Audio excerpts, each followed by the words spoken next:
And I've just been going through a whole load of new photos that I've got from Steve Richards here, and I just wanted to have a quick word with you about this one here. This is a section of border pattern, loop guilloche on the corner, and just a couple of things that I thought would be interesting to point out on here. So loop guilloche, you can see here, this is the loop.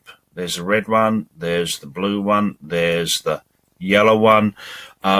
Notice that this is not geometrically the pattern isn't exact. So you'd think that coming round there, that would be quite a twist on there. You'd think it would be over there, but it creates the pattern. So just when you're doing these, you need to be wary that the pattern doesn't match up as you think it would do. But this is the loop guilloche pattern.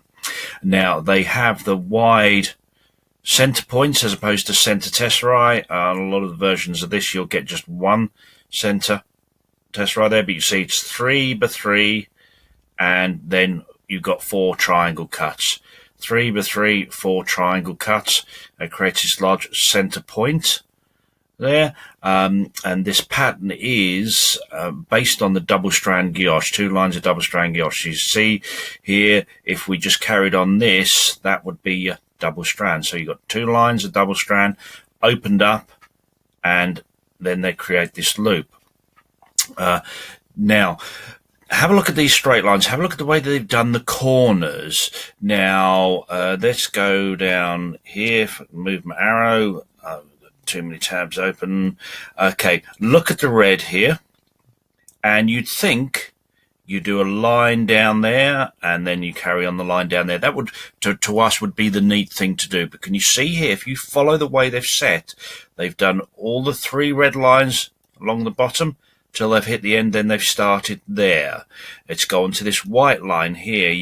You can see they've come down, they've ended there, then they've started the line here. With the black, they've come across, ended right up into the corner there, and then started up. Let's go up here to these now.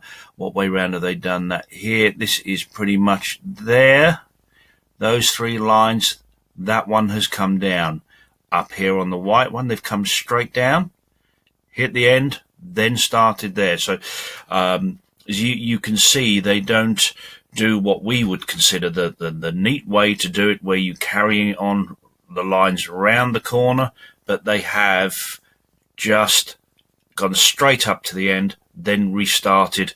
So straight up to the end on the horizontal, then restarted the vertical, straight up on the horizontal, started the vertical, straight down here, and then carried on there. And you'll see that in a lot of the straight lines as they go around the corner. Okay, that's it. It's just a couple of things I thought you might be interested to see.